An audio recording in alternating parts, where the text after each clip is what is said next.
ప్రభువైన యేసుక్రీస్తు వారి శ్రేష్టమైన నామములో చేరి వచ్చిన ప్రియ సహోదరి సహోదరులందరికీ కూడా మట్టల ఆదివార శుభాలు తెలియజేస్తున్నాను.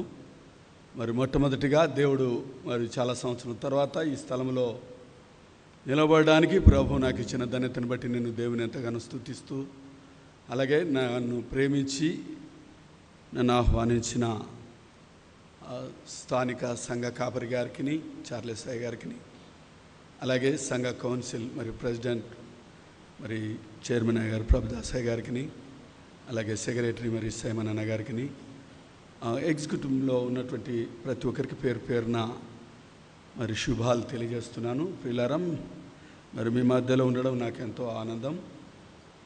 దేవుడు మహాకృపను బట్టి మనం సజీవులో ఉన్నాం. అందును బట్టి మనం దేవుని స్తుతించాలి. ఒక దైవజనుడు ఒక మాట అన్నాడు. ఏంటంటే, ఆదివారం రోజు క్రైస్తవుడు దేవుని మందిరంలో ఉండాలి, చనిపోతే సమాధిలో ఉండాలి వాని శవం. వానికి మూడో ప్లేస్ లేదు అన్నాడు. There is no other place. చాలా గుండెలు పలగొట్టినట్టుగా ఉంటుంది ప్రియులారా. నిజంగా ఆ మాటను గమనిస్తే ఈనాడు సంఘంలో ఎంతోమంది పురుషులు తగ్గిపోతున్నారు. దేవుని భయము, దేవుని అందరి భక్తిని ఈ దినాల్లో చూడలేకపోతున్నాం ప్రియులారా. నన్ను అడిగేవాడు ఉన్నాడు, నేను లెక్క చెప్పాలి, నన్ను చూస్తున్నాడు అని ఎవరైతే గ్రహిస్తారో దేవుని భయముతో వణుకుతో ఆయన సన్నిధిలో ఉంటాం బిడ్డలారా.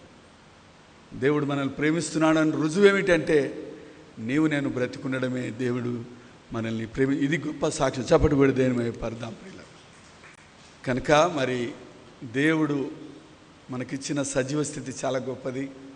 ఎంతోమంది చనిపోయిన వారి శవములు గుర్తుపట్టక DNA టెస్టులు చేస్తే తప్ప గుర్తు దొరకని పరిస్థితుల్లో రోధిస్తున్న వారు ఒకవైపు ఉంటే, హాస్పిటల్లో ఈ పేషెంట్ గురించి నేనేం చెప్పలేను, 48 hours అయితే తప్ప నేనేం మాట్లాడలేనని డాక్టర్లు చేతులు ఎత్తిన వారి పరిస్థితి. పిల్లలు కోల్పోయిన తల్లులు, పిల్లలు కారు, మేము ఎవరి కొరకు సంపాదించాలి, మేము ఎవరి కొరకు బ్రతకాలి అని నిరాశలతో జీవితాలు కొనసాగిస్తున్న వారు లోకంలో లేకపోలేదు. తల్లులు కోల్పోయిన పిల్లలు దిక్కులేని పిల్లలుగా ఇతరుల తల్లిదండ్రులు ఆదరిస్తున్నప్పుడు, అయ్యో నన్ను ఆదరించేవారు లేరే, ఎవరో ఎప్పుడో సహాయం చేస్తారని ఎలి చూపుల చేత ఎదురు చూస్తున్న దిక్కులేని పిల్లలు లోకంలో లేకపోలేదు బిడ్డలారా. నన్ను ఒక మాట చెప్పనిస్తారా? అట్టి వరుసలలో నీ పిల్లలను, అట్టి ఏడుస్తున్న వారి కుటుంబాల్లో నీ కుటుంబాన్ని ఉంచని దేవునికి నువ్వేమి చెల్లించగలవు? పరిశుద్ధాత్మ దేవుడి మధ్యాహ్న కాలమందు సూటిగా మనల్ని అడుగుతున్నప్పుడు మన సమాధానం ఏమైనది? కనుక దేవుని సన్నిధిని మనం ప్రేమించేవారుగా ఉండాలి. దేవుని భయము, భక్తి కలిగి మనము జీవించిన వారముగా మనం ఉన్నప్పుడు మన కుటుంబాలు వర్ధిల్లుతాయని దేవుని మాటలు బట్టి నేను జ్ఞాపకం చేస్తున్నాను ప్రియులారా. మంచిది. దేవుడు ఈ మట్టల ఆదివార ఆరాధనలో నా హృదయ అంతరంగంలో పెట్టినటువంటి వాక్యాన్ని మీ ముందు పంచుకోవాలని నేను కోరుకుంటున్నాను ప్రియులారా. ఒక వాక్యాన్ని 100 మంది దైవజనులు నిలబెట్టుకొని పరిశుద్ధాత్మ దేవుడు 100 కోణాల్లో నీతో నాతో మాట్లాడవచ్చు. ఆయన ఏ యాంగిల్లో దేవుడు నీ వాక్యము నీతో మాట్లాడినా ఆ వాక్యాన్ని నువ్వు స్వీకరించే వ్యక్తిగా ఉండాలి. ఆ వాక్యాన్ని రిసీవ్ చేసుకున్నప్పుడు నీ కుటుంబంలో, నీ జీవితంలో నువ్వు దీవెనలను చూస్తావు. అంతేగాని వాక్యానికి మనం మార్కులు వేసేవారిగా ఉండకూడదు. స్కూల్లో పిల్లలు క్వశ్చన్ పేపర్లు కరెక్ట్ చేస్తారు కదా, ఆ రీతిగా మార్కులు వేసేవారిగా ఉండకూడదు. కానీ వాక్యాన్ని మనం అంగీకరించినప్పుడే నీ జీవితంలో దీవెనలను, ఆశీర్వాదాలు చూస్తావు. మంచిది. దేవుని బిడ్డలారా, చేరవచ్చిన మీకు అందరికీ కూడా మరొకసారి ప్రభు నామములో శుభాలు తెలియజేస్తున్నాను. మత్తయి సువార్త 21వ అధ్యాయంలో 2వ వచనం నుండి 9 వరకు మనము చదువుకుందాం. ఎవరైనా సాయం చేయండి ఫాస్ట్గా.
థ్యాంక్ యూ మా, గాడ్ బ్లెస్ యూ.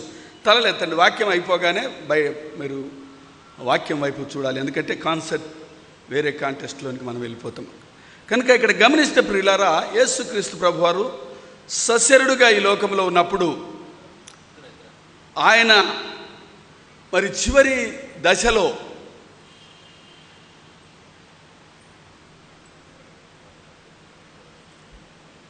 బేతనియా గ్రామానికి దగ్గరగా ప్రభువారు జీవితంలో అనేక సార్లు ఈ బీద లాజరు, మార్తా, మరియా అనే గ్రామంలో ఎక్కువగా ఆయన బస చేసినట్టు మనకు బైబిల్ ఆధారాలు కనిపిస్తూ ఉన్నాయి. బిడ్లారా గమనిస్తే ప్రియులారా, ఆయన అక్కడ ఉండి దానికి ఎదురుగా ఉన్నటువంటి బగెత్పగా అనే ఒక గ్రామంలో మీకు కనిపిస్తుంది కట్టబడిన గాడిద పిల్ల. వాటిని విప్పుకొని రండి, ఒకవేళ దాని యజమాని అడిగినట్లయితే ఇది ప్రభువుకు కావాలని చెప్పండి, మిమ్మల్ని ఇబ్బంది లేకుండా పంపిస్తారని చెప్పారు. ఆ రీతిగా చెప్పినప్పుడు వాటిని విప్పి తీసుకొని వస్తున్నప్పుడు అడిగినప్పుడు ప్రభువు వారు చెప్పినప్పుడు వారు సెలవు ఇచ్చారు. దాన్ని తీసుకొని వచ్చి ప్రభువారి దగ్గర తెచ్చినప్పుడు వారు గాడిద పైన వస్త్రములు వేశారు. ఆ తర్వాత ప్రభు అయిన యేసుక్రీస్తు ప్రభువారు ఆ గాడిదపై ఎక్కి ఆయన ఊరేగింపుగా హోసన్నా, జయము జయము దావీదు కుమారునికి జయమని మరి ఒక గొప్ప ప్రొసెషన్గా తీస్తూ మరి దేవుని మహిమపరిచినట్టుగా వాక్యములో మనకు కనబడతా ఉన్నాయి ప్రియులారా. ఆ యొక్క గాడిద కాళ్ళ కింద తమ యొక్క వస్త్రములు అలాగే ఈ ఖర్జూరపు మట్టలను వేసి మరి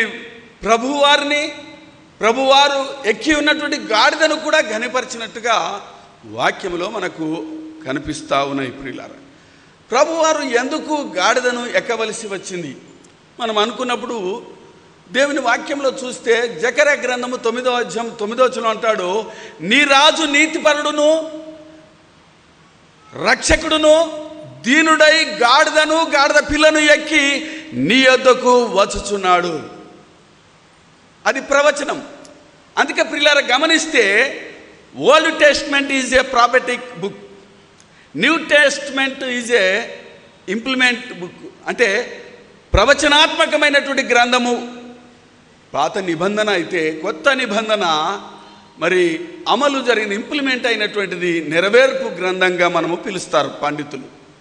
కనుక ఓల్డ్ టెస్ట్మెంట్లో ఏదైతే రాయబడిందో అది నెరవేరుస్తున్నది. అందుకు గాడిదను ఎక్కవలసి వచ్చిందని మనం చెప్పుకుంటాం. అయితే అంతకన్నా ఒక మర్మమైనటువంటి మాటలు మనం ఈ మధ్యాహ్న కాలం ముందు ధ్యానిద్దాం. అయితే అంతకు మునుపు నేను ఒక మాట మీకు ఎగ్జాంపుల్గా చెప్తాను. యేసుక్రీస్తు ప్రభు వారికి ఏమని ప్రవచనం చెప్పారంటే, ఆయన ఎముకలలో ఒకటైనను విరువబడదు అని ఒక ప్రవచనం ఉన్నది.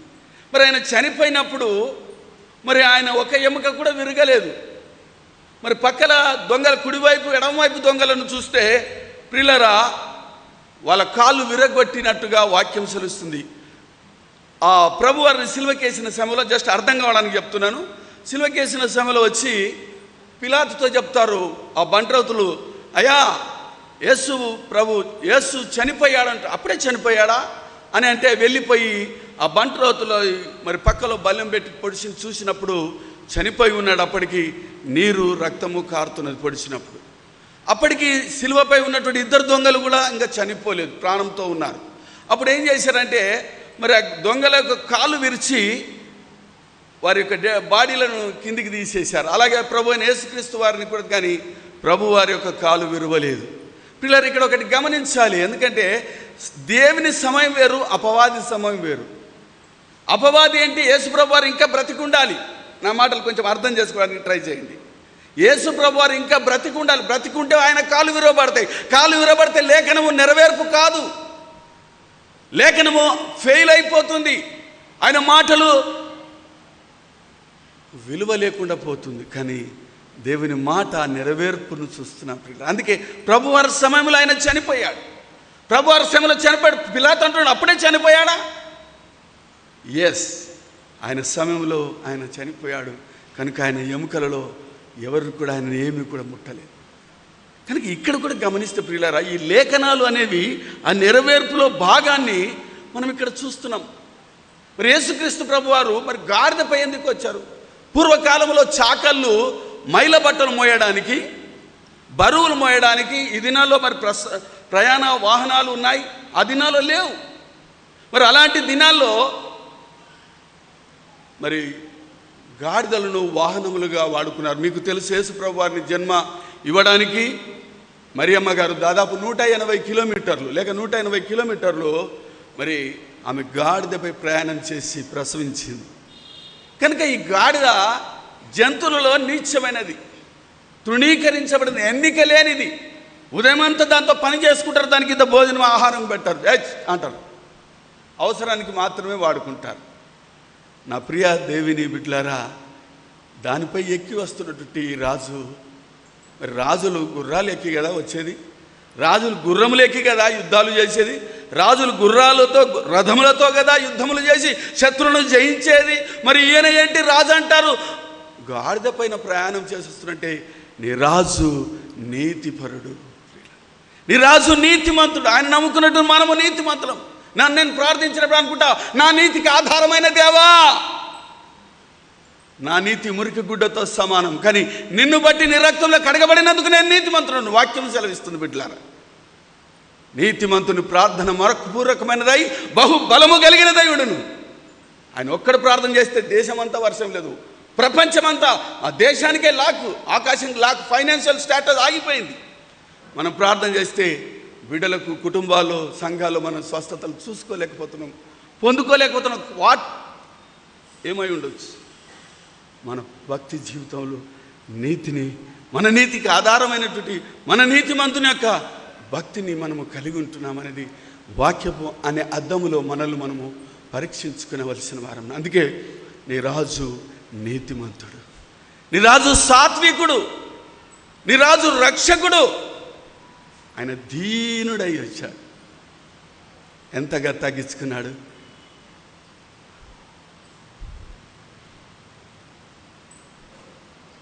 కోట్లాది కోట్ల దూతలతో సమీపరాని తేజస్సులో పరిశుద్ధుడు పరిశుద్ధుడని గాన ప్రతిగానముతో పొగడబడే దేవాది దేవుడు ఆయన సమీపించడానికి కూడా ఎవరికి వశం కాదు.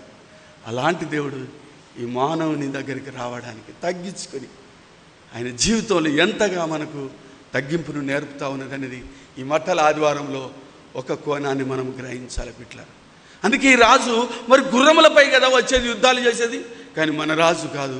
నీ రాజు నీతిమంతుడు, నీ రాజు సాత్వికుడు, నీ రాజు ప్రాణాలు తీసేవాడు కాదు, ప్రాణాలు పోసేవాడు, రక్షించేవాడు, కనికరించేవాడు, దయగలిగినవాడు, రక్త ప్రవాహాలు చేసి మరి ప్రాణ నష్టం చేసేవాడు కాదు. కానీ ఆయన ప్రేమ కలిగిన దేవుడై ఆ రాజును చూస్తున్నాం. నేను రాజు, ఆయన నీతి కలిగినటువంటి దేవుడు. ఆ గాడిదపైన ప్రయాణం చేస్తున్నాడు. ఎంతగా తగ్గించుకున్నాడు చూడండి. లోకస్తుల రాజులు వేరు. యేసుప్రభు కాలంలో ఒక రాజు ఉన్నాడు, ఆయన పేరు యోరోదు. అతడు ఎంత బహుభయంకరుడు, ఎంత మూర్ఖుడు, ఎంత ఒక సైకో అని చెప్పొచ్చు. ఆయన ఎలాంటి వాడు మీకు తెలుసా, తెలియదా? తన భార్య గర్భవతి అయితే నా తర్వాత రాజు కావడానికి ఇంకొకడు వీల్లేదు, నా తర్వాత నా సింహాసనం ఎక్కడానికి వీల్లేదని భార్యను గర్భవతిగా ఉన్నప్పుడే చంపించాడు. అంత కసాయివాడు. తన సోదరుడైనటువంటి ఫిలిప్పు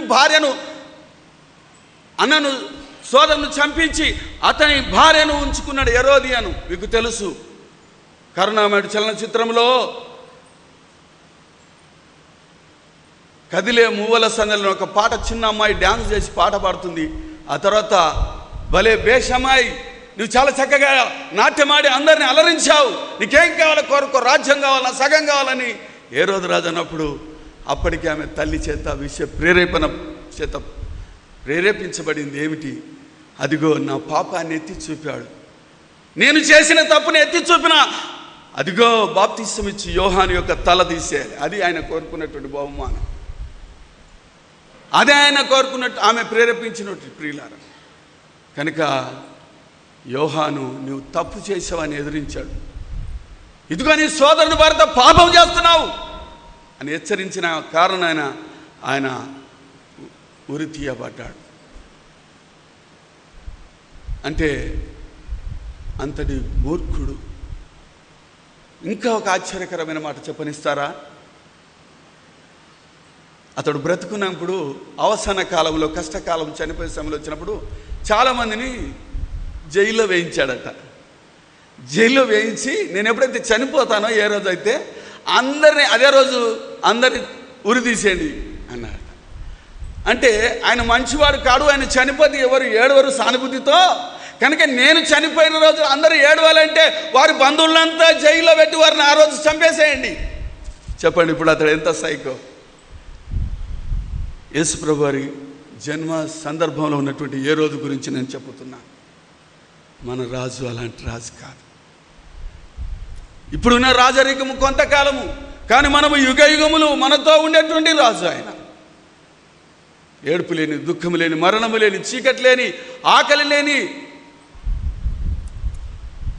దగదగ మెరిసి వజ్రుడ వైరుమాణిక్యముల చేత 12 గుమ్మములు 12 ప్రాకారము కలిగిన బంగారు వీధులలో కలిగినటువంటి ఆ రాజ్యములో మనతో పాటు ఉండేటువంటి ఆ రాజు నీ రాజు. ఆ రాజును మనము అంగీకరిస్తున్నామా? చూడండి, ఆ గాడిదపై ఎక్కడానికి కారణము చాలా విలువైన సంగతి నేను మీకు జ్ఞాపకం చేస్తాను. బిడ్డలారా, చూస్తారా?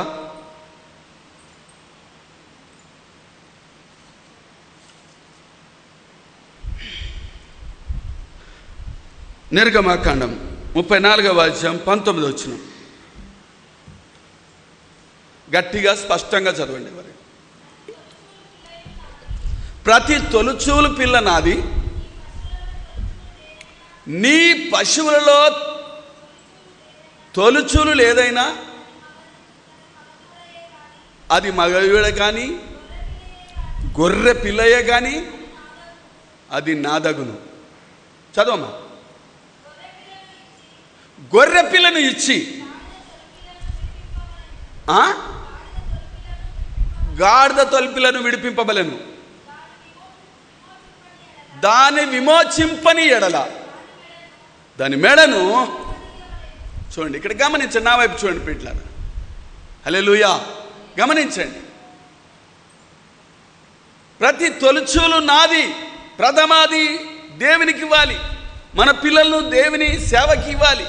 మనకు కలిగిన మొదటి ఫలాలలో దేవునికి ఇవ్వాలి. అది వ్యాపారమైన, మొదటి జీతమైనా, ఒకవేళ పంట అయినా, ఏదైనా మనకొచ్చే దిగుబడి ఆదాయం నుండి, వనరుల నుండి దేవునికి ఇచ్చి మహిమపరిచుతుండే మొదటి నిబంధన కాలంలోని విషయాన్ని మనం ఇక్కడ చూస్తున్నాం ప్రియులారా. అయితే ఇక్కడ ఆసక్తికరమైన విషయం ఏంటంటే, గాడిద అది విలువలేనిది.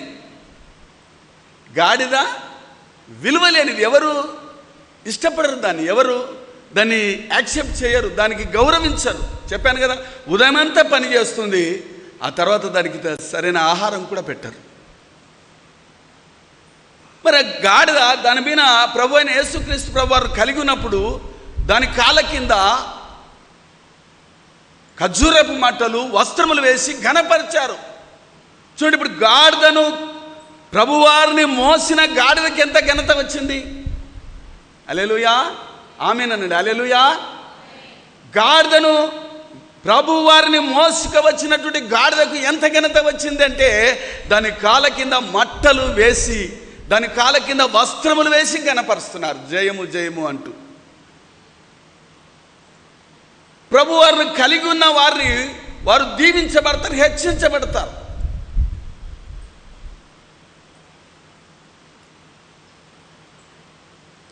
ఆ గాడిద ఆ మట్టల ఆదివారం రోజు మరి ఎంతో ఘనపరచబడ్డది. ఎందుకంటే ప్రభువును మోస్తున్నది. అంటే గాడిదలను మోసి, అంటే ప్రభువు వారిని ఊరేగించి ప్రభువారిని మహిమపరిచే మమ్మలను, మేము ఒక గాడిదాం. దేవుని బట్టి మమ్మల్ని గౌరవపరుస్తారు, దేవుని బట్టి మమ్మల్ని ఘనపరుస్తారు, ప్రేమిస్తారు, ఆదరిస్తారు. ఇదంతా ప్రభువారికే మహిమ కలుగును గాక.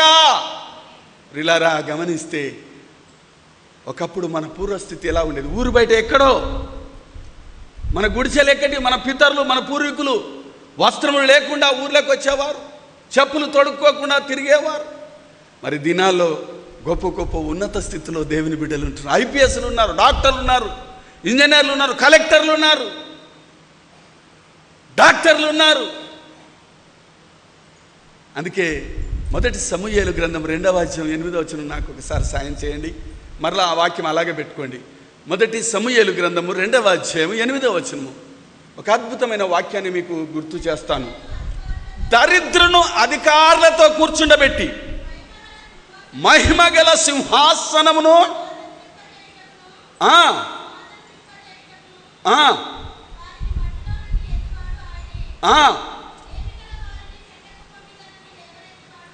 చూడండి. Thank you. ఇక్కడ చూడండి, నా వైపు చూడండి ప్రియులారా. దరిద్రులను పెంటకిప్పలమైన దీనులను పైకి లేవనెత్తేవాడు ఆయన. మహిమగల ఈ మట్టి శరీరము చనిపోతే 24 గంటలు కూడా దాటకుండా మట్టిలో కప్పేస్తారు. నువ్వెంత గనుడవైనా, నువ్వెంత సంపాదించినా, నీకు ఎంతమంది బిడ్డలున్నా, ఎంతమంది భార్యలున్నా, కుటుంబం ఎంత ఉన్నా నిన్ను ఎవరు లెక్క చేయరు. 24 గంటలు దాటకుండా తీసుకొని వెళ్తారు. అలాంటి మట్టి శరీరానికి దేవుడు మహిమ శరీరం ఇచ్చి, ఆ మహిమగల సింహాసనము, మహిమగల నీతిగల రాజ్యము, ఆయన రాజ్యము నీతిగల రాజ్యము. ఆయన నీతిమంతుడు, మన రాజు నీతిమంతుడు. ఆ నీతిమంతుడు మనల్ని విమోచించబడాలి.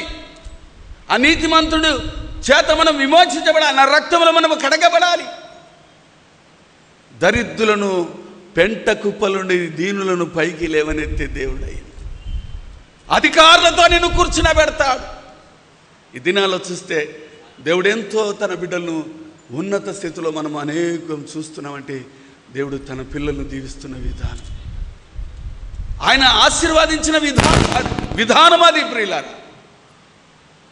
కనుక మధ్యాహ్న కాలమందు ఆ గాడిదను విడిపించడానికి గాడిదకు యోగ్యత లేదు.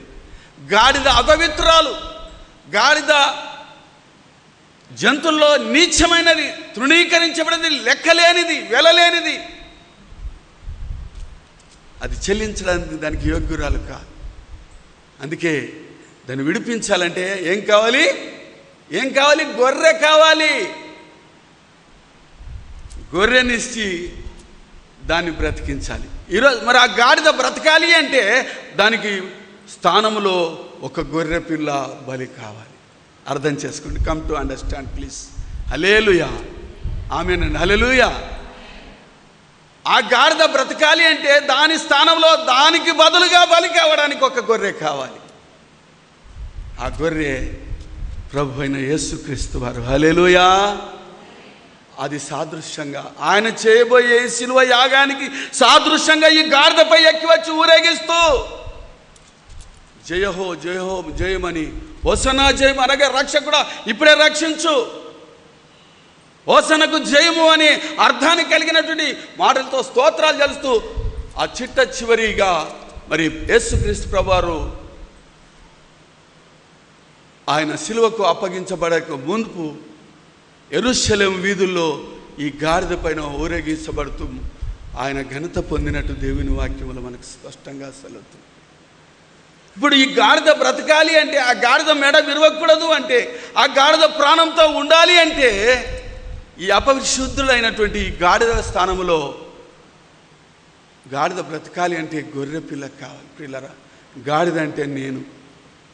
అపవిత్రులను, అవ్యయుద్ధులను, మానవుడు జన్మపాపి, కర్మపాపి, చూపుల ద్వారా, తలంపుల ద్వారా, క్రియల ద్వారా పాపము చేసి దేవుడిచ్చే మహిమను కోల్పోతున్న అపరిశుద్ధుడు మానవుడు స్వాభావికంగా పాపి అని బైబిల్ సెలవిస్తుంది. ఒక పాప పుట్టిన పిల్లకు తన చెల్లెలు తల్లివడిలో పాలిస్తుంటే పెద్ద అమ్మాయి గుంస్తుంది, లాగుతుంది. ఆ పిల్లకి ఎవరు నేర్పుతారమ్మా? ఆ చిన్న పాపకి ఎవరు నేర్పారు ఈ ద్వేషం? మానవుడు స్వాభావికంగా పాపి. ఆ చిన్న బిడ్డను లాగుతుంది, నా తల్లి స్థానంలో నీవు ఉంటావా అని. హల్లెలూయా. ఈ ద్వేషం ఎక్కడి నుండి వచ్చింది? జన్మతా వస్తుంది మానవుల యొక్క. కనుక ఈ మానవుని యొక్క అవిధేయతలు పోవాలంటే ఆ గాడిద స్థానంలో మనం ఉంటున్నాం పిల్లలు. ఎన్నిక లేని మనల్ని, లోకములో లెక్కించలేని మనల్ని, తృణీకరించబడిన మనల్ని ఆయన లెక్కించడానికి ఆయన మన కొరకు నా స్థానంలో, నీ స్థానంలో మనకు బదులుగా గొర్రెపిల్లగా 2000 సంవత్సరాల క్రితం చేసిన ఆ గొప్ప శిలువ యాగములో భాగంగా చేయడానికి చేసిన ఆ త్యాగమే ఈ మట్టల ఆదివారం యొక్క ప్రత్యేకత. ఇది మర్మము. కొంతవరకు గాడిదపై ఎందుకు ఎక్కాడంటే, గాడిద ఎవరో కాదు, నేను నీవు అవిధేయులము, అపరిశుద్ధులము, అయోగ్యులము, అవిధేయులము, తిరుగుబాటు చేసేవాళ్ళము. మనల్ని శుద్ధీకరించడానికి ఆ గొర్రెపిల్ల, నిష్కలంకమైన గొర్రెపిల్ల. మనము నీతిమంతులం కాము. మన రక్తంలో అపవిత్రత ఉంది, మన ఆలోచనలో అపవిత్రత ఉన్నది, మన తలంపులో, మన క్రియలో అవిధేయత ఉన్నది. కనుక పరిశుద్ధమైన రక్తము. అందుకే వేదాలు, ఇందులో పరిషత్తులో అనేక వాటిలో చూసినప్పుడు రక్తము ప్రోక్షణ లేకుండా పాపానికి విమోచన లేదని అందరికీ తెలుసు. కానీ ఎవరు? ఎంతోమంది రాజులు ఒకరికంటే ఎక్కువ భార్యలు చేసుకొని, పిల్లలు కానీ రాజ్యాలు వెళ్ళి పాపాలు చేసి వారి లోకాన్ని విడిచి వెళ్ళారు. వారు పరిశుద్ధులు కారు. అందుకే ప్రభువు నాలో దోషమున్నదని ఎవరైనా స్థాపించగలరా? దేవుని బిడ్డలారా, ఈ మధ్యాహ్న కాలం అందు ఆ పరిశుద్ధుడు ఈ పాపి కొరకు చేసిన యాగం, చేయబోయే యాగము, లేక ఆ శిలువకు అప్పగించడానికి చేయబోయేదే ఈ మట్టల ఆదివారం యొక్క ప్రత్యేకతలో భాగంగా ఆ గొర్రెను, ఆ గాడిదను రక్షించడానికి ఆ గొర్రెగా ప్రభువారు నీ కొరకు, నా కొరకు ఆయన బలైపోయాడు. తన చివరి రక్త బొట్టు వరకు ఆయన నీ కొరకు, నా కొరకు ఖర్చు చేశాడనే విషయాన్ని మనం గుర్తెరగవలసిన వారము. నా పిల్ల, ఆ గాడిదను ఆ ఊరేగింపుగా అంత ఘనంగా చేశారు కదా. మరుసటి రోజు వచ్చిందంట ఆ గాడిద, నన్ను మరలా గణపరుస్తారేమో, నన్ను అంతగా గౌరవిస్తారని వస్తే టెక్ అన్నారంట. వింటున్నారమ్మా? నెక్స్ట్ డే ఆ మట్టల ఆదివారం తర్వాత గాడిద వస్తే నన్ను గణపరుస్తారేమో అని అది వస్తే ఎవరు ఇంట్లో ముందర దగ్గర కూడా రాణిస్తలేదు. నా ప్రియ దేవుని సంగమా, ప్రభువును కలిగి ఉన్న జీవితాలు, ప్రభువును మోసిన జీవితాలు, ప్రభువును మహిమపరిచిన కుటుంబాలు, ప్రభు పట్ల భయము భక్తి కలిగి ఆయనను కలిగి ఉన్న కుటుంబాలు, వారు ఆశీర్వదించబడతారు, వారు దీవించబడతారు అనే విషయాన్ని ఈ మట్టల ఆదివారం యొక్క ప్రత్యేకతను మనము జ్ఞాపకము చేసుకునవలసిన. ఆ విలువ లేని గాడిదకు విలువ వచ్చింది ప్రభువారు కలిగి ఉన్నందున. విలువలేని పాత్రను నేను, కొనువారు లేరెవ్వారో, వెలలేని నీదు రక్తంబుతో వెలుగొందు పాత్రగా చేసి, విలువలేని పాత్రను నేను, కొనువారు లేరేవారో, వెలలేని నీదు రక్తంబుతో వెలుగొందు పాత్రగా చేసి, ఆటంకముల నుండి తప్పించి నన్ను ఎల్లప్పుడు కావుమయా, పగిలియున్న పాత్రను నేను సరిచేసి వాడుమయా, సరిచేసి వాడుమయా. పగిలియున్న పాత్రను నేను సరిచేసి వాడుమయా, సరిచేసి వాడుమయా. కుమ్మరి ఓ కుమ్మరి పతిదారే, సిగటమన్నైన నా వంక చూడుమయా, కావుమయా.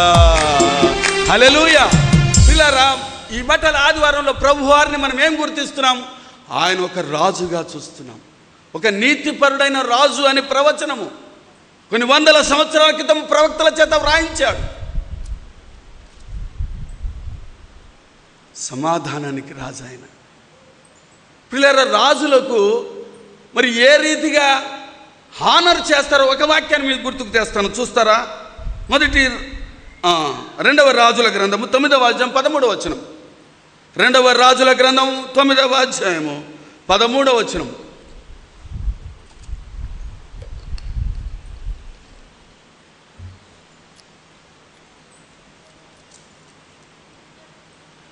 మా ఎస్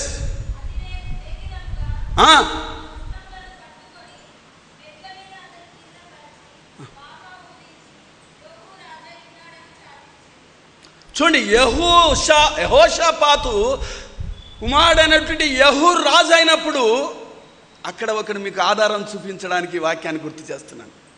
ఎందుకు యేసుప్రభువారు గాడిదపై ఎక్కినప్పుడు గాడిద కాళ్ళ కింద మట్టలు బట్టలు వస్త్రములు పరిచి ఘనపరిచారు, హానర్ చేశారంటే యూదుల ప్రకారం యూదులను ఎవరైతే రాజుగా ఉంటారో వారిని గౌరవించే విధానంలో భాగము యెహూ అనే వ్యక్తిని రాజుగా అభిషేకించినప్పుడు అతడు మెట్లు దిగి కిందికి వస్తున్నప్పుడు ఆ మెట్ల పైనటువంటి కార్పెట్లలో మరి బట్టలు ఆయన కాళ్ళ కింద పరిచారు.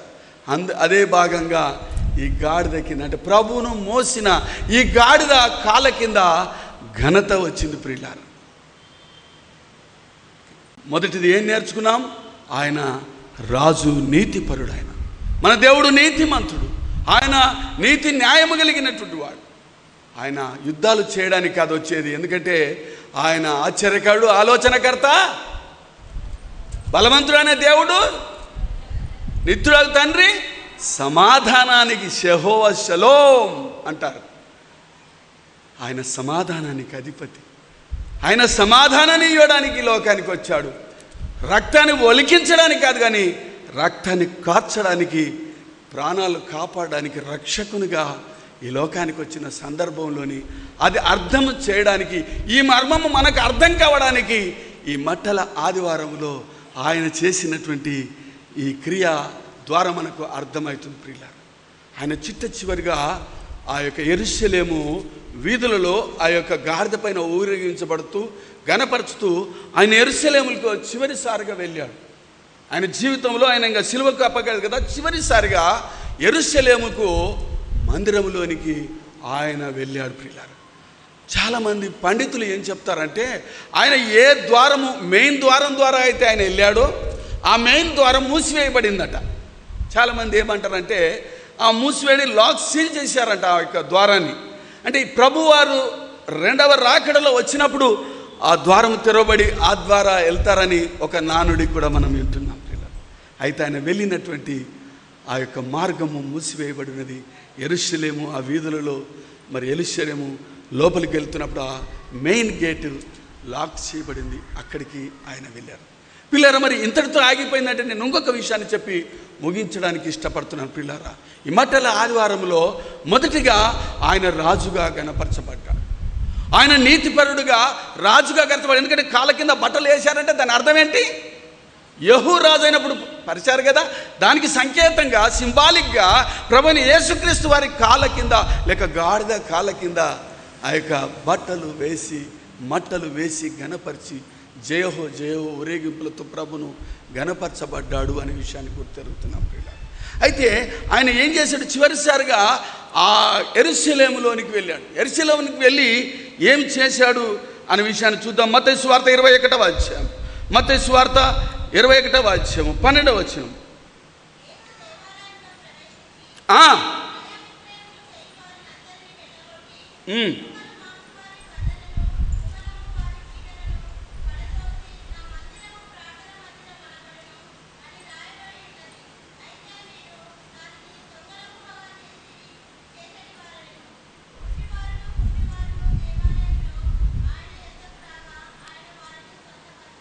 చూడండి, ఇక్కడ గమనించండి, నా వైపు చూడండి.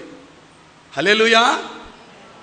ప్రియులారా, ఆయన రాజుగా గణపరచబడ్డాడు.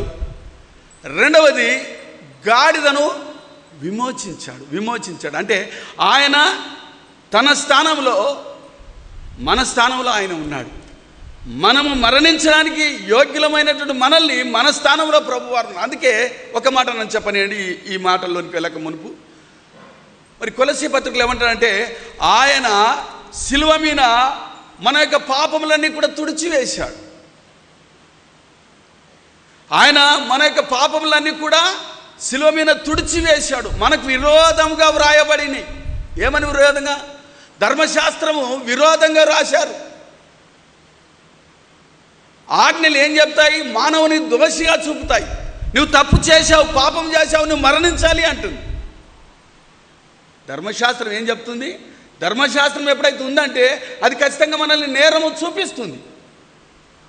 బ్లడ్ టెస్ట్ చేసినప్పుడు శరీరంలో షుగర్ ఎంత ఉంది, నీ రోగం డయాగ్నోజ్ చేసినప్పుడు నీ వ్యాధిని చూపుతుంది, ఎందుకంటే టెస్ట్ చేయబడ్డది. ధర్మశాస్త్రము ఆజ్ఞలు ఏమున్నాయంటే మానవుని దోషాలు ఎత్తి చూపుతుంది. కనుక మన మీద వ్యతిరేకంగా విరోధంగా వ్రాయబడినటువంటి ఆ యొక్క రాతను ఆయన మేకుల చేత కొట్టబడి, ఆయన మేకుల చేత ఆ యొక్క రక్తము మేకులు కొట్టినప్పుడు, బిడ్లారా మేకులు కొట్టినప్పుడు ఆ చేతుల నుండి రక్తం కారుతుంది. ఆ రక్తంతో ఏమి రాశాడు? మనకు విరోధంగా రాయబడినటువంటి మాటలు. ఒక్కసారి ఆ మాటలు చూడనిస్తారా? కొలస్సీలకు రాసిన పత్రిక 2వ అధ్యాయము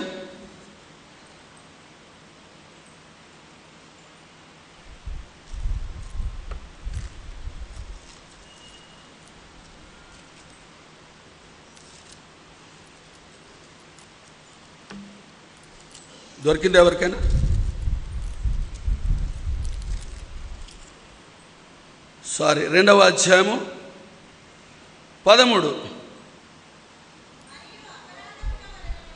ఎస్,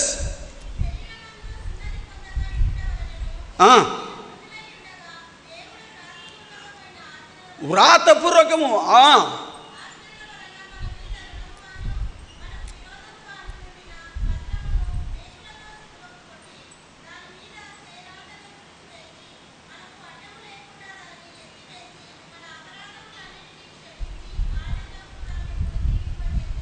నా వైపు చూడండి. ఇప్పుడు ఈ గాడిదను విమోచించాడు. ఎలా విమోచించాడు? మనకు విరోధంగా రాశారు. ఏమని రాశారు? మనకు వ్యతిరేకంగా రాశారు. నువ్వు పాపివి, పాపం వలన వచ్చు జీతము నువ్వు చావాలంటుంది ధర్మశాస్త్రం. నువ్వు చనిపో. కానీ యేసుప్రభు వారు లేదు, నీ స్థానంలో నేను చనిపోతానంటున్నాడు. గమనించండి నా మాటలు. ధర్మశాస్త్రము మన మీద నేరం చూపిస్తుంది.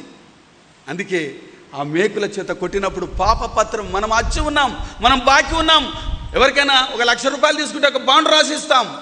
ఆ బాండ్ చూపిస్తారు, ఇదిగో నువ్వు రాసిచ్చావు చూడవా, ఏం మాట్లాడుతున్నావు అంటారు. అలాగే మనము చేసిన పాపము మన పైన సాక్ష్యం చెబుతుంది. మన క్రియలు మనకు సాక్ష్యం వ్యతిరేకంగా పలుకుతాయి. ఎందుకంటే ధర్మశాస్త్రం ఉంది అక్కడ. ఈ ధర్మశాస్త్రం మన దోషాలను ఎత్తి చూపుతుంది, మనల్ని నేరస్తులుగా నిలబెడుతుంది, నిందితులుగా నిలబడుతున్నది. కానీ ప్రభు వారి యొక్క ఆ మేకులు కొట్టినప్పుడు కారే రక్తము ఆ వ్రాతను, ఏ వ్రాత అది? ధర్మశాస్త్రము, లేక నీవు నేను చేసిన యొక్క పాపము అనే ఆ పాప పత్రాన్ని ఆ రక్తం చేత తుడిగి, హల్లెలూయా హల్లెలూయా హల్లెలూయా, పాప పత్రాన్ని తుడిచివేసి మనల్ని నిరపరాధులుగా చేశాడు. అది విమోచన. యేసుక్రీస్తు ప్రభువారు మట్టల ఆదివారం రోజు మనకు నేర్పే ఆ యొక్క ప్రాసెస్ అదంతా కూడా గమనించినప్పుడు ప్రియులారా, మరి ఆయన రాజుగా, ఆయన విమోచకుడుగా, ఆయన రిడీమర్, ఆయన విమోచకుడుగా వేల చెల్లించాడు, నీకు బదులుగా చెల్లించాడు. ఒక బ్యాంకులో నువ్వు డబ్బు తీసుకొని డబ్బు కట్టకపోతే నీ ఇల్లు వేలం పాట వాడతారు. వేలం పాట వాడి అమ్ముతుంటే ఎవరో వచ్చి నువ్వు చెల్లించాల్సిన పేమెంట్ తెచ్చి కట్టి బిల్ తెచ్చి రిసీట్ తెచ్చి ఇచ్చినప్పుడు అక్కడ వేలంపాట ఏమైపోతుంది? థ్యాంక్ యూ మా, వేలంపాట ఆగిపోతుంది. జస్ట్ అర్థం కావడానికి, నీకు వెల చెల్లించాడు, నీకు బదులుగా. నీవు తింటే ఆయన బిల్లు ఆయన కట్టాడు, నీ బాకీని ఆయన నీ స్థానంలో ఆయన ఉన్నాడు. అది చేశాడు. ఈ మట్టల ఆదివారం ద్వారా మనకు అర్థమయ్యే సంగతి విమోచన. మనం విమోచించబడ్డాం. ఇప్పుడు గొర్రెపిల్ల రక్తం కాదు, ఆయన ప్రశస్తమైన రక్తం చేత, బంగారు చేత, వెండి చేత కాదు, ఆయన విలువైన రక్తం చేత నువ్వు కడగబడ్డావమ్మా. నేను కన్నాడు, నేను కొన్నాడు. అయితే ఆయన ఇప్పుడు ఎక్కడికి వెళ్తున్నాడు? యెరూషలేము మందిరంలోనికి వెళ్తున్నాడు. ఏమంటున్నాడు అక్కడ? నా తండ్రి ఇంటిని మీరు దొంగల గుహగా చేస్తారా? మళ్ళీ కమ్ టు బ్యాక్, మత్తయి సువార్త 21:12. నా తండ్రి ఇంటి మీరు దొంగల గుహ చేస్తారు. అక్కడ ఏం చేస్తున్నారు? వ్యాపారాలు చేస్తున్నారు, రూకలు మారుస్తున్నారు, కరెన్సీ మారుస్తున్నారు, చీకటి వ్యాపారం జరుగుతున్నది. దేవునికి వ్యతిరేకమైన కార్యములు అక్కడ మందిరములో జరుగుతున్నాయి. నా మందిరము ప్రార్థనా మందిరం అనబడును. నా మందిరాన్ని దొంగల గుహ చేస్తారా మీరు? ప్రభువారికి ఆయన కోపాన్ని మనం ఎప్పుడు కూడా చూడనట్టు కనపడదు. ఆ కరుణామయుడు చలనచిత్రంలో చూసినప్పుడు ప్రియులారా, ఆయన కోపాన్ని ఆ చలనచిత్రంలో చాలా చక్కగా మరి రికార్డ్ చేశారు, అది తీశారు, క్రియేట్. ఆయన కోపాన్ని చూస్తున్నాం. నా తండ్రి ఇంటిని మీరు దొంగల గుహగా మారుస్తారా అని రూకలు మార్చవ అందరిని ఎత్తేసాడు. పిల్లరా, ఇది కూడా ఒక మర్మాన్ని మీ ముందు ఉంచాలనుకున్నాను. మూడవది ఏం చేశాడు? ఆయన మందిరాన్ని శుద్ధీకరించాడు. మందిరాన్ని శుద్ధీకరించాడు. ఇది మర్మం ఏమిటంటే, కొరింథీలకు రాసిన పత్రిక 1 కొరింథీ 3:16 చదవండి. 1 కొరింథీ, నేను ముగించడానికి ఇష్టపడుతున్నాను. దయతో మీ మనసును, మీ కాన్సంట్రేషన్ ఇక్కడ పెట్టండి ప్లీజ్. ఎస్, మీరు దేవుని ఆలయమై ఉన్నారని మీరు ఎరగరా? దేవుని ఆత్మ మీలో నివసించుచున్నదని మీరు ఎరగరా? ఎవడైనను దేవుని ఆలయమును పాడు చేసిన ఎడలా దేవుడు వానిని పాడు చేస్తాడు. Thank you. మరి నా వైపు చూడండి. హల్లెలూయా. మూడవ పాయింట్, ఇది చాలా విలువైనది. ఇది కూడా ఒక మర్మయుక్తమైనది. ఇప్పుడు ఇది 4 గోడలు, ఇవి సిమెంట్తో రాళ్లతో కట్టారు. దేవుని వాక్యం సెలవుస్తుంది, నేను హస్తకృతమైన వాటిలో నివాసము చేయను. ఈ మందిరం నీకు మందిరం కాదంటే ఇంకా ఎక్స్టెన్షన్ చేసుకో, కాదంటే ₹1 కోటి పెట్టి ఇంకా పెద్ద పొలాన్ని కొను. ఆ మందిరము నీకు మందిరము. కానీ వాక్యం, చదవబడిన వాక్యం ఏమంటుంది? నీ హృదయము కావాలి నాకు మందిరం. చప్పటి కొడితే మేము పడతాం. ఆయన నీ హృదయంలో ఉండాలని కోరుకుంటున్నాను. సమీపింపరాని తేజస్సుల పరిశుద్ధుడు పరిశుద్ధ గాన ప్రతిగానము చేత తండ్రి దగ్గర ఉండాల్సిన ఆయన ఈ చెడిపోయిన మానవుని హృదయాన్ని కోరుకుంటున్నాడు. ప్రియులారా, ఎంతగా తగ్గించుకున్నాడు. ఈ రాజు దీనుడై ఉన్నాడు. నీ వెనక వారికి వస్తే నీవు కూర్చున్న ఆ కుర్చీ వదిలి కింద కూర్చొని ఇతరులకు సీట్ ఇవ్వడానికి ఇష్టపడు. హల్లెలూయా. నీవు కూర్చున్న సీటు ఎవరికైనా వచ్చారో అయ్యో పాపమని వారికి వదిలిపెట్టి ఇక్కడ కింద కూర్చోవడానికి ఇష్టపడు. ఆయన సమీపింపరాని తేజస్సులో పరిశుద్ధుడు పరిశుద్ధుడు పరిశుద్ధుడని కోట్లాది దూతల చేత ఆ గొప్ప పొందే ఆధిక్యతను వదిలిపెట్టి నీ కొరకు ఆయన దిగి వచ్చాడు. దీనుడై వచ్చాడు. ఎంతగా తగ్గించుకున్నాడు. ప్రియులారా, ఈ మాటల ఆదివారంలో నువ్వేం నేర్చుకుంటున్నావు? ఈ మాటల ఆదివారం ద్వారా దేవుడు నీతో ఏం మాట్లాడుతున్నాడు? వాక్య వెలుగులో నీకు ఏం అర్థమవుతుంది? నువ్వు తగ్గించుకుంటున్నామా? మన జీవితంలో, ఆధ్యాత్మిక జీవితంలో మనం తగ్గుతున్నామా? సమాధానం ఉన్నదా మనకు? ఆ కలిగి ఉన్న రక్షణ, పొంది ఉన్న నిరీక్షణ, ఎంత త్యాగం ద్వారా వచ్చింది నీకు ఈ రక్షణ? నీ స్థానంలో ఆయన వెల చెల్లించి నీకు బదులుగా ఆయన ప్రాణం విడిచాడు. బరబ్బ ఏడ్చాడట. తర్వాత వెళ్ళి, అయ్యా నేను చావాల్సింది, నేను విడుదల చేస్తే నేను చనిపోయాను కదా. మరి యూదులంతా ఎవరు అడగాలి? బరబ్బాను విడుదల చేయి, బరబ్బాను విడుదల చేయి అన్నారు. యేసు ప్రభువు వారు, బైబిల్ మనకు ఆ మాటలు లేవు, కనిపించవు, కానీ మరి వేరే గ్రంథంలో ఉందా అంటారు. కానీ ఆ బరబ్బా ఆ సిలువ దగ్గరకు వచ్చి పశ్చాత్తాపడి ఏడ్చాడట. ప్రభువా నా కొరకు నువ్వెంత ప్రభువా నువ్వు నా కొరకు ఎంత తగ్గించుకుని, నీ స్థానం నా స్థానంలో నువ్వు చచ్చిపోయావు కదయ్యా. ఒక గజ దొంగ, ఒక హంతకుడు, ఒక భయంకరుడు, అతడిలో పశ్చాత్తాన్ని చూస్తున్నాం. దేవు, నేను ఈరోజు బ్రతుకున్నానంటే నీవిచ్చిన క్షమాపణ, నీవిచ్చిన కృప కదా. ఉన్నదానికి అనుభవం, ఉన్నదానికి కృతజ్ఞత మనస్సు, దేవుడు ఉన్నదానికి భయము, ఈ భక్తి. దేవుని బిడ్డలారా, ఆయన నీ కొరకు ఎంతగా తగ్గించుకున్నాడు, నీ కొరకు ఎంత చేశాడు. నీ హృదయమే నా ఆలయం అంటాడు.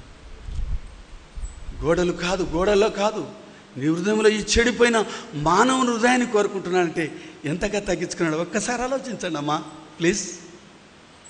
ఈ మానవుడు, రోత కలిగిన మానవుడు. చూడండి ఇర్మియా గ్రంథము 17వ అధ్యాయం. నేను ముగించబోతున్నాను, నాకు సమయం కూడా దాటుతున్నది.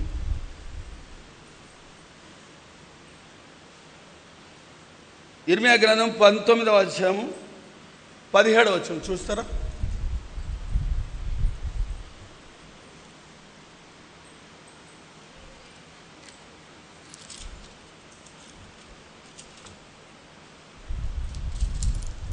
ఇర్మియా గ్రంథం 17వ అధ్యాయం 9వ వచనం. 17:9.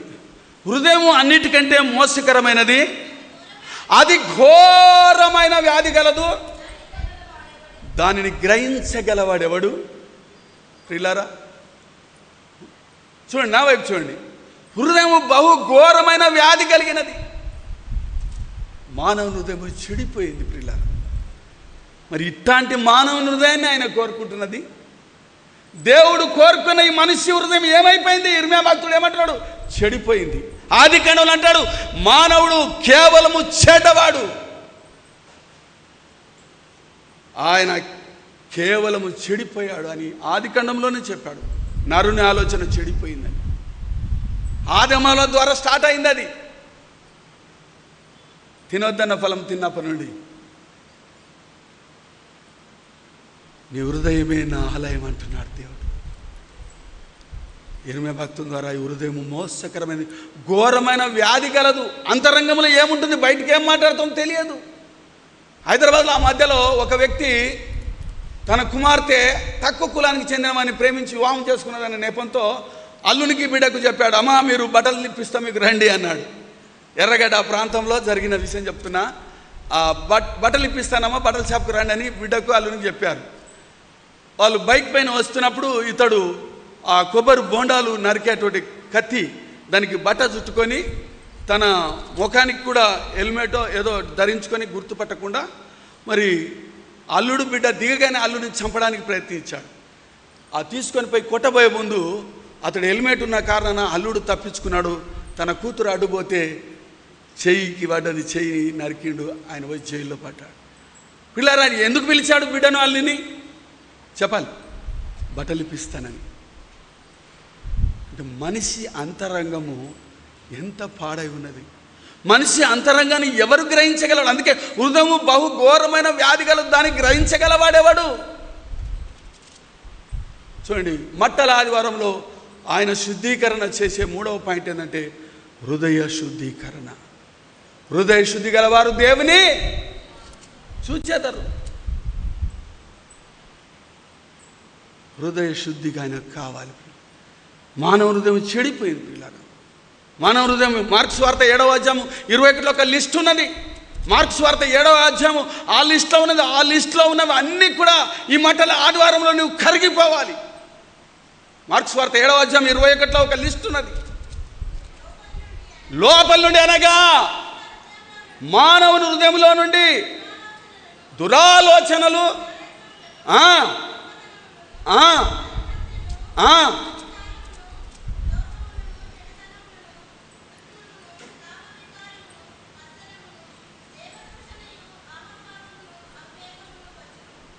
చూడండి, ఈ లిస్ట్ అంతా కూడా, ఈ చిట్టా అంతా కూడా ఈ కిరాణం లిస్టులో ఉన్నట్టుంది. ఇవన్నీ కూడా లోపల్లోనే ఉండుస్తున్నాయి. దేవుడు నరులను యథార్థంగా సృష్టించను. నా వైపు చూడండి, దేవుడు నరులను యథార్థంగా సృష్టించను, కానీ వారు వివిధమైన తంత్రములను కల్పించుకున్నారని ప్రసంగి భక్తుడు ఒక చోట చెప్తున్నాడు. యథార్థంగా చేశాడమ్మా. చెప్పనిస్తారా నన్ను? ఆదమవ్వలు తినొద్దన్న ఫలము ఇది తింటే మీరు సస్తారని దేవుడు చెప్తే అపవాది ఏం చెప్పాడు? తింటే మీరు దేవతలు అవుతున్నారని. మరి దేవుని మాట విన్నారా? అపవాది మాటని, అబద్ధికుని మాట విని తోసివేయబడ్డారు. నా ప్రియ దేవుని సంఘమా, అబద్ధికుని మాట విన్నారు. మానవుని అంతరంగం పాడైపోయినది. ఆయన దేవుడు యథార్థంగా చేసిండు. వాళ్ళకి ఏమీ తెలియదు. ఆదమ వాళ్ళకు అపవాది వచ్చి ఇది నిజమా చెవులో జొప్పిస్తున్నాడు. మీరు తింటే దేవతలు అవుతారు. మాయ మాటలు, మోసం మాటలు చెప్పి వాళ్ళ తోటలోండి బయటికి కొట్టించారు. తాను జడ్డ కోతి వనమంతా చెడగొడ్డట్టు వాడు దేవునికి దూరమై గర్వించి తోసివేయబడ్డాడు. వాడు మనల్ని దేవునికి దూరం చేయడమే అపవాది యొక్క స్ట్రాటజీ. హల్లెలూయా. అయితే ఈ హృదయము చెడు. ప్రియులారా, నన్ను ఒక మాట నా వైపు చూడండి, గమనించండి. క్యాన్సర్లకు చికిత్సలు దొరుకుతున్నాయి. ఒక యాడ్లో చూశాను నేను హైదరాబాద్లో. ఒక ఆయన డాక్టరు కళ్ళకు బట్టలు కట్టుకొని ఒక వాటర్ మిలన్ పుచ్చకాయ ఉంటుంది కదా, ఆయన గుడ్డిగా కట్ చేస్తున్నాడు. అంటే నాకేమర్థమైందంటే క్యాన్సర్ ట్రీట్మెంటు బ్లైండ్గా ట్రీట్ చేయొచ్చు, అంత మంచి అధునాతనమైన వైద్యము మనకు అందుబాటులో ఉంది అని అర్థమైంది నాకు. అంటే క్యాన్సర్లు మందులు దొరుకుతున్నాయి, అది చాలా డేంజరే. ఆ తర్వాత హెచ్ఐవి ఎయిడ్స్ రోగాల చేత చాలామంది నాకు తెలిసిన కుటుంబాలు భర్త చేసిన పాపము భార్యకు తగిలించి, ఆమెకు తెలియని ఆమెకు తగిలించి ఇద్దరు కరోనా ఎయిడ్స్ వ్యాధులతో చచ్చిపోయిన కుటుంబాలు నేను అనేకులను ఎరుగుదు. దానిలకు వ్యాధులకు మందులు దొరుకుతున్నాయి. ఈ మధ్య కరోనా వచ్చింది కదా, ₹1 కోటి రోజు ₹1 కోటి పెట్టి నా బంధువులను బతికించే డాక్టర్ చేతులు ఎత్తేసారు. ఒకప్పుడు వ్యాక్సిన్ రానప్పుడు దానిలో కూడా వ్యాక్సిన్ ఏదో వచ్చి బతికిస్తున్నాడు దేవుడు. మనం అన్నీ దాటుకుంటేనే ఇంకా బతుకున్నాం. హల్లెలూయా. కానీ ఈ మనిషి హృదయమునకు పట్టిన రోగం, దీని పేరు ఏం పేరు? ఈ వ్యాధి పేరు పాపము. నేనేమంటావు, ₹50 పెడితే షుగర్ టెస్ట్, ఒక 400 పెడితే కొలెస్ట్రాల్ టెస్ట్, ఇంకా పెడితే ఇంకే రకరకాల టెస్టులు వస్తాయి. నేను ఒక ₹1,00,000 పెడదాము, మన బాడీలో చెకింగ్ పెడదాం. ఈ హృదయ అంతరంగంలో ఏముందో చెప్పాలి. హల్లెలూయా. మనిషి అంతరంగం ఎవరికి అర్థం కాదు. అందుకే హృదయము ఘోరమైన వ్యాధి, బహుఘోరం అంట. దేవుడు తినొద్దంటే దేవుని మాట ఖాతరుకు వదిలేసి దుష్టుని మాట ఈయన ఇంత కంప చేసి పెట్టారు చెప్పాలంటే. ప్రియా దేవుని సంఘమా, ఈ హృదయం చెడిపోయింది, అంతరంగం పాడైపోయింది. అయినా దేవుడు ఈ చెడిపోయిన మానవుని పోగొట్టుకోవడానికి ఇష్టం లేదు కదా. ఆయన దిగి వచ్చిన దేవుడు, ఎక్కడో ఉండాల్సిన దేవుడు ఇక్కడ ఈ మానవుని హృదయమైన తలుపు దగ్గర ఉన్నాడు, తలుపు తడుతున్నాడు. ఆయనకు నువ్వు తలుపు ఇవ్వడం లేదు. నా కుమారుడా, నా కుమారి, నీ హృదయం నాకిమ్ము. సామెతలు 23:26. చూడొద్దు. నా కుమారుడా, నా కుమారి, నీ హృదయం ఎందుకు ప్రభు? కానుకలు ఇస్తారు, పనులు చేస్తారు, ప్రార్థనలు చేస్తారు, అన్ని చేస్తారు, హృదయంలో చోటు ఇయ్యరు. నీ హృదయం ఇవ్వకుండా నీవేం చేసినా అది దేవునికి అనవసరం. నీ కానుకలు దేవుని సేవకు అవసరమేమో అని, అంతకంటే ప్రాముఖ్యంగా నీ హృదయం ఆయనకు కావాలి అని వాక్య వెలుగులో ఈ మట్టల ఆదివారం ఆరాధనలో నీ హృదయం శుద్ధీకరించబడాలి అని, నీ హృదయం చెడిపోయిన నీ హృదయం ఆయన చేసి ఆ శిలువ యాగంలో కార్చే ఆ రక్తం ద్వారా ఈ హృదయం కడగబడాలి. హల్లెలూయా. ఈ నీ హృదయం ఆయనకిస్తే ఆయన పరిశుద్ధమైన రక్తం చేత నిన్ను కడుగుతాడు. నీవు కడగబడిన వ్యక్తిగా ఉన్నప్పుడే ఇది నీకు ఆశీర్వాదకరం. నీ రక్షణ, నీ క్రైస్తవ జీవితము, నీ ఆత్మీయ జీవితము అది నీకు ఆశీర్వాదకరంగా ఉండాలంటే నా కుమారి నీ హృదయం నాకు ఇవ్వవా అంటాడు. ఈ మాటల ఆదివారంలో ఆరాధనలో నీ హృదయం ఆయనకి ఇవ్వాలి. ఎందుకంటే ఈ మానవుని అంతరంగం చెడిపోయింది, ఈ మానవుని హృదయం పాడైపోయింది. కనుక ఆ యొక్క హృదయం ఆయనకి ఇచ్చినట్లయితే ఆయన శుద్ధీకరిస్తాడు. అది చేయబోయే యాగమే ఆ చిట్ట చివరిసారిగా ఆ యెరూషలేము వీధుల్లో ఊరేగిస్తూ ఇక సిలువకు వచ్చేవారం, అంటే వారం రోజులు అనుకోలేక సిలువకు అప్పగించబోయే ఆయన క్రమములో చేస్తున్నాడు. కనుక ఆయన చేసిన 3వ పని ఏంటంటే శుద్ధీకరణ. మన అంతరంగం కడగబడాలి. మన అంతరంగం పాడైపోయింది. బయటికి బాగానే కనిపిస్తున్నాయి, మన వస్త్రాలు బాగున్నాయి, కనిపించడానికి నా మాటలు, నా పలుకులు, నాదంతా బాగుంది. నా అంతరంగం ఏమైనది? ఇది ఎవరు చూస్తారో ఆయన మాత్రమే చూస్తారు. కనుక ఆయన కళ్ళు మూసుకుందాం. ఈ మట్టల ఆదివారపు ఆరాధనలో మొట్టమొదటిగా ఆయన రాజుగా గణపరచబడ్డాడు. ఆ రాజును నువ్వు అంగీకరించాలి. ఆ గాడిదను విమోచించినట్టుగా నిన్ను విమోచించి ఈరోజు నువ్వు బ్రతుకున్నావు అంటే దేవుని సన్నిధిలో నిలబడడానికి యోగ్యత, అర్హత లేని మనలను నిలబెట్టి ఆయన చూపాడంటే గాడిద లాంటి మనకిచ్చిన జీవితం, ఆ స్థానం మన స్థానంలో ఆయన సిలువకు పొంది. 3వ విషయము, ఈ చెడిపోయిన మానవుని అంతరంగాన్ని శుద్ధీకరించడానికి ఆయన కోరుకుంటున్నాడు. అందుకే సామెతలు 23:26, నా కుమారుడా నీ హృదయం నాకు ఇవ్వవా. కళ్ళు మూసుకుందాం కొన్ని నిమిషాలు. నా కుమారి, ఈ మట్టల ఆదివారపు ఆరాధనలో నీ హృదయాన్ని నేను కోరుకుంటున్నాను. నీ హృదయం నాకు ఇవ్వవా? ఆయన క్షమించుటకు సిద్ధ మనసు కలిగిన దేవుడు. దేవుడు ఎంత దయగలిగిన దేవుడు, ఎంత తగ్గింపు దేవుడు, ఎంత దీనుడు. నీ రాజు నీతిపరుడు, నీ రాజు రక్షకుడు. దీనుడై గాడిద పిల్లను ఎక్కాడు. నిన్ను ప్రేమిస్తున్నాడు. నీ అంతరంగాన్ని ఆయనకు, దేవా నా హృదయం నీకు ఇస్తున్నానయ్యా, నీ రక్తంతో నన్ను కడిగి శుద్ధీకరించి దగదగ మెరిసే వజ్ర వైడూర మాణిక్యముల చేత మార్పు లేని, మిరపలు లేని, దుఃఖము లేని, ఏడుపు లేని, చీకటి లేని, ఆకలి లేని అనిచ్చే రాజ్యములో నేనుండాలి. ఒక 2-3 తొలాల బంగారు వేసుకొని తెగ మురిసిపోతాం. నువ్వు నడిచే వీధులు నీ కాళ్ళ కింద స్వచ్ఛమైన బంగారు వీధులు. నీకు ఇక్కడ ఎంత బ్యాంక్ బ్యాలెన్స్, ఎంత ఉద్యోగాలు, ఎన్ని ప్లాట్లు, ఎంత పేరు ప్రఖ్యాతి ఉండవచ్చు. ఆ పరిశుద్ధ స్థలములో, ఆ నీతి గల రాజు ఏలే ఆ పరలోకములో నీకు స్థానం ఉన్నదా? ఆ స్థానం ఉండాలంటే నువ్వు కడగబడాలి. ఆ స్థానం ఉండాలంటే నువ్వు విమోచించబడాలి. ఆ స్థానం ఉండాలంటే నువ్వు అంగీకరించబడాలి. నువ్వు యాక్సెప్ట్ కావాలి. బుద్ధి లేని కనికలు, బుద్ధి కలిగిన కనికలు ఒకరు తిరస్కరించబడ్డారు, ఒకరు అంగీకరించబడ్డారు. నువ్వు ఏ స్థితిలో ఉన్నావు? నువ్వు యాక్సెప్ట్ చేశారా? నువ్వు రెఫ్యూజ్గా ఉన్నావా? తిరస్కరించబడిన అనుభవాలు ఉన్నావా? నీ భక్తి జీవితంలో నీ హృదయాన్ని ఇప్పుడే పరీక్షించుకో. హృదయము వ్యాధితో నిండిన కపట కేంద్రము, దానిని గ్రహించుట ఎవరి సాధ్యము? అందరం పరీక్షించుకుందాం మన హృదయాలను. హృదయము వ్యాధితో నిండిన కపట కేంద్రము, దానిని గ్రహించుట ఎవరి సాధ్యము?